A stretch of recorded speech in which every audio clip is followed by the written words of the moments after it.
college. So guys, please listen. ఎందుకంటే నేను మీలాగే వచ్చాను, మీతో మీ అంటే మనమందరం ఫేస్ చేసే ప్రాబ్లమ్స్ ఇప్పుడు ఎక్స్ప్లెయిన్ చేస్తున్నాను నేను అదే డాక్టర్గా. సార్ వైద్యో నారాయణ హరియానా సార్, నేను ప్రొఫెషన్లోకి ఎంటర్ కాకముందు వైద్యో నారాయణ హరియానా సార్. నేను ఎండింగ్కి వచ్చేసరికి ఎంబీబీఎస్ ఎండింగ్కి వచ్చేసరికి నాకు అర్థమవుతుంది ఏంటంటే గాడ్లీ ప్రొఫెషన్ అయిన డాక్టర్ అనే ప్రొఫెషన్ని ఒక గాడ్తో పోర్చే ఒక ప్రొఫెషన్ని బిజినెస్ చేస్తున్నారు సార్. ఇది చూసి నేను ఖచ్చితంగా చెప్తాను సార్, నా కొడుకుని డాక్టర్ చేయించాను సార్. ఇలాంటి సిచ్యువేషన్సే కంటిన్యూ అయితే ఆల్మోస్ట్ కార్పొరేషన్ అయిపోయింది సార్ బయట పరిస్థితి. ఎలా అంటే సార్ ఒక పేషెంట్కి 1000 రూపీస్లో 500 రూపీస్లో ట్రీట్మెంట్ మొత్తం చేసే సిచ్యువేషన్ ఉన్న సిచ్యువేషన్లో బయట కార్పొరేట్ హాస్పిటల్స్ అది 10,000 రూపీస్ చేస్తున్నాయి సార్. నేను ఒక 3-4 ఇయర్స్ ఇలాగే వెళ్ళిపోయిన తర్వాత కార్పొరేట్ హాస్పిటల్కి వెళ్ళిపోతే నేను ఇవన్నీ మాట్లాడలేకపోవచ్చు సార్. బయట కొన్ని మిస్కాన్సెప్షన్స్ ఉన్నాయి సార్ డాక్టర్స్ అంటే.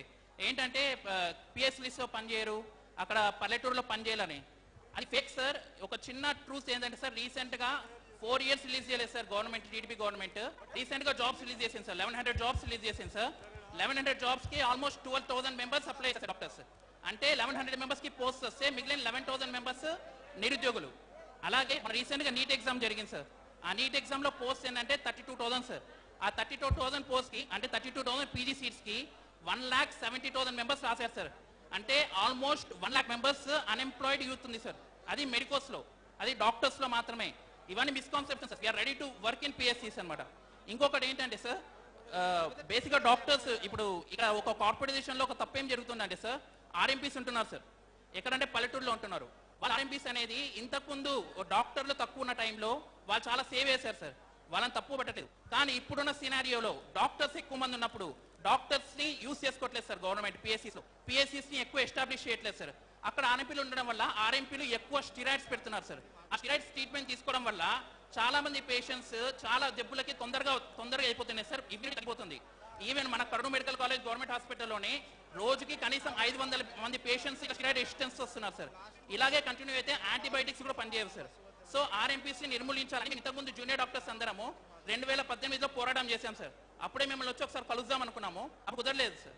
దాని మీద పోరాటం చేసిన తర్వాత మళ్ళీ మేము వెళ్ళిపోయిన తర్వాత అవి మళ్ళీ అలాగే కంటిన్యూ అవుతున్నాయి సార్. ఆర్ఎంపీసీ అనేది నిర్మూలించాలి సార్. డాక్టర్స్ని యూటిలైజ్ చేసుకోవాలి. సెకండ్ థింగ్ సార్, ఇప్పుడున్న సినారియోలో ఈ కార్పొరేటైజేషన్ వీటన్నిటిని ఫేస్ చేయాలంటే మాకున్న ఏక ఆప్షన్ ఏదైనా ఉందంటే, మా జూనియర్ డాక్టర్స్ అందరికి కూడా హోప్ ఏదైనా ఉందంటే అది కేవలం జనసేన సార్. సో మేము ఒక హోప్ పెట్టుకున్నాం సార్. ఈరోజు రేపు పొద్దున మా ఫ్యూచర్ కోసం ఈ కార్పొరేట్ సిస్టమ్ని ఈ మొత్తం నిర్మూలించాలంటే గవర్నమెంట్ హాస్పిటల్ డెవలప్ చేయాలి సార్ బాగా.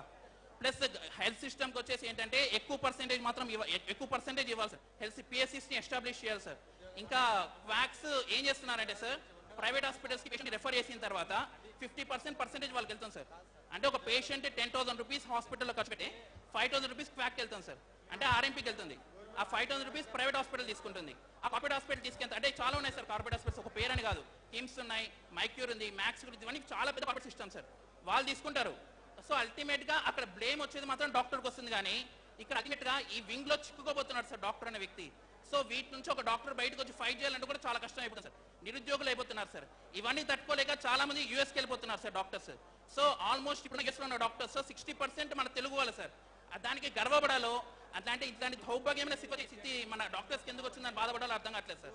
సో ఫ్యూచర్లో డాక్టర్స్ ఎక్స్టెంట్ కాకూడదు మన ఆంధ్రప్రదేశ్లో. మన ఆంధ్రప్రదేశ్ డెవలప్ అవ్వాలి, మన ఇండియా డెవలప్ నేషన్ అవ్వాలంటే ఖచ్చితంగా ఫస్ట్ డాక్టర్స్ ఈ హెల్త్ సిస్టమ్ని బాగు చేయాలి sir. Our only hope is మీరే సార్. మీ మీద నమ్మకం పెట్టుకొని ఉన్నాము. రేపు పొద్దున్న 2019 ఎలక్షన్స్ రిజల్ట్స్ అవన్నీ పక్కన పెడితే సార్, మీ వెనక మీరుండే వరకు మీ వెనకాల మేము ఉంటాం సార్.